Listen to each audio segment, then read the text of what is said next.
Hello everyone, good day. So you're welcome back to our channel. So today we're going to be talking about the bubble sort algorithm. In the last class, we talked about the binary search algorithm, which we use to find an element, the index of an element in an array.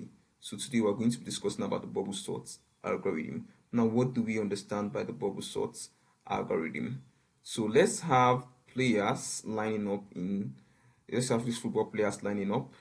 Now, I'm going to have this player to be, let's imagine this player is the largest player in this list. So for the bubble sort bubbles the largest element in this list the last the last element in the list. So this man, which is here, is going to bubble up. He's taller than this person.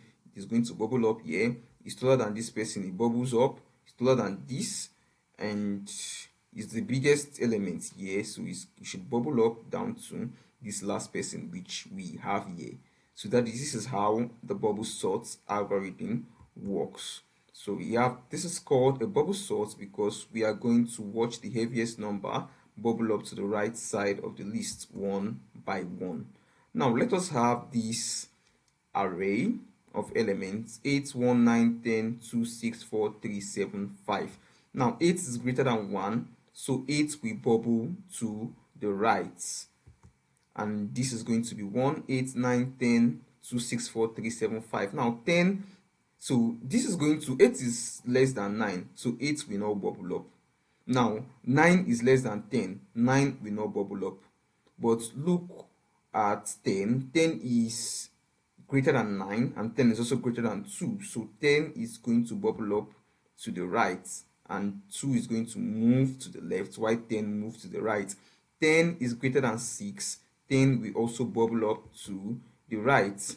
10 is greater than 4, 10 will also bubble up to the right, and 10 we keep on bubbling to the right till 10 become the last number in this element, in this array. So 10 we just keep on moving. It is the heaviest number here.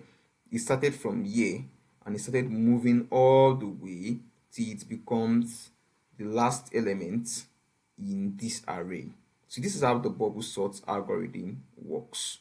Now let us have its code implementation. So we're going to be looking at this in the C programming language. So I'll be explaining the syntax just in case you're not familiar with such language. Now I'm going to have this to be my function. This is a void method, and but note, for the void method we are not returning a value. So we have our function is called bubble sorts, and we have an array passed in as a parameter, and we have n, which is going to be the size of this array. Now we initialize I, j, and temp, which I'm going to be explaining. Now what is I? I is an index variable which is going to act as our counter. What is j? J is also our index variable for our inner loop, which is going to count as our counter. And which is temp? Temp is going to be temporary storage, which we're going to use to store elements, and I'm going to show you how that is going to work. Now after doing this, we are going to have for loops, and this is going to be the outer loop and this is the inner loop. Now the outer loop is starting from 0 and I is less than n minus 1, so we are ignoring the last element in the array while looping. And we have I plus plus, that is increment I. So we now have the inner loop j also starting from 0. J is less than n minus I minus 1.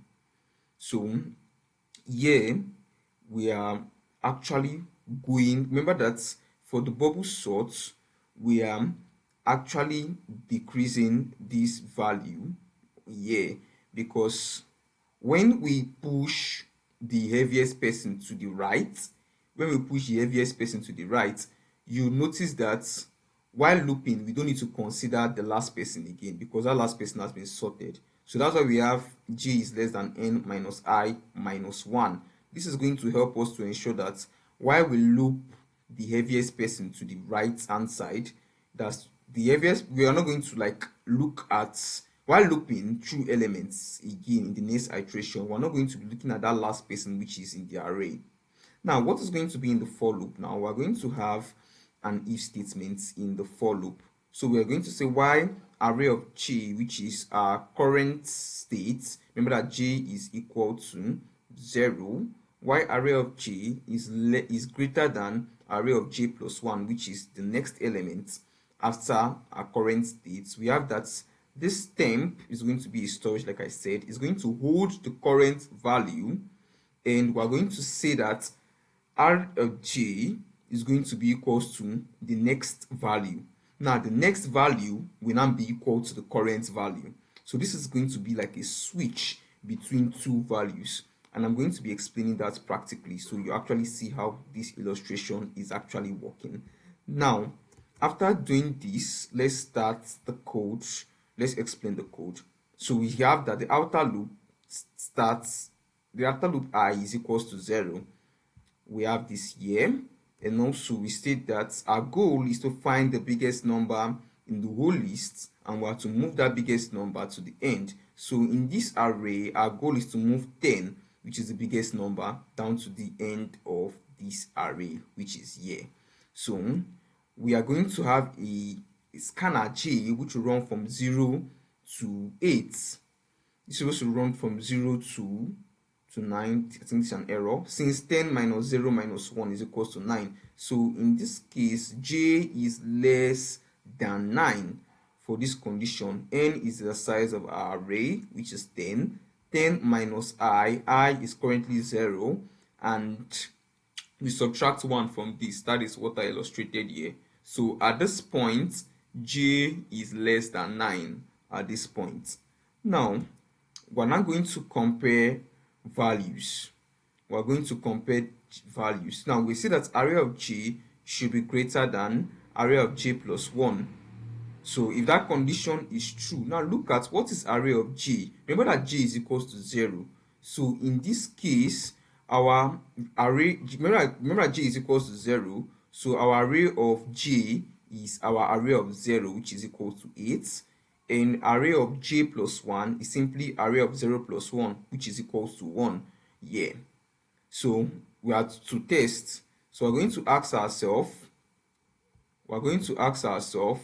is 8 greater than 1? Is that condition true? Yes, the condition is true. 8 is greater than 1. Now, we need to explain this part of this program. What do we mean by temp is equals to array of j, and array of j is equals to rj plus 1, and rj plus 1 is equals to temp. Now, let's use an illustration right here. So, what do we mean by all of this? Now, let's have a glass of orange juice, and let's have a glass of, let's say, strawberry juice. Now, for instance, if I don't want this orange juice to be inside this glass, I'm going to need a container which I can pour this orange juice inside, such that this is going to be free, and I can replace this red juice inside this container and take what I have here in this storage and put inside here. So my goal actually here is to ensure that this orange juice is in this container and this red juice is in this container here. So now I need this storage container called temp.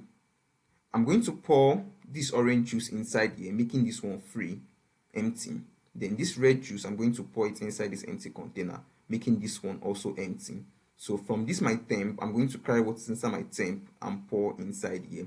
Now we have that temp is equals to array of j. We have that temp is equals to array of j, and array of j is equals to array of j plus 1. Array of j plus 1 is equals to temp. Let's illustrate this. Now recall that array of j is equals to array of 0, and array of j plus 1 is simply array of 0 plus 1, which is 1. Now the first statement says that temp is equals to array of j. So therefore temp is equals to array of 0, which is 8. So currently temp is storing the value of 8. Now this second statement states that array of j, which is 8, should be equals to array of 0 plus 1, which is 1. So what are we basically doing? In this array, I'm replacing 1 with the value of 8. I'm replacing 8 with the value of 1. I've replaced 8 with the value of 1. So this 8 which is here is being replaced by 1. Now, remember that temp is holding the value of 8. And I've replaced 8 in this second line. I've replaced 8 by 1. So this is going to be 1, 1, 9, 10, 2 in the rest. Now, this last line states that array of 0 plus 1, which is array of 1, and array of 1 is the second element in our array. Is a second element in our array. So what is going to happen? Array of 1 should be equals to temp. Remember that temp is 8. So 8 is going to override 1, which has been duplicated here. And our array is now going to look sorted. So this is how our array is now going to be. 8 is going to bubble to the right. So our array is now going to be 1, 8, 9, 10, 2, 6, 4, 3, 7. So this is how the bubble sort works. So remember that we are to move the highest element from the left and bubble it up down to the right.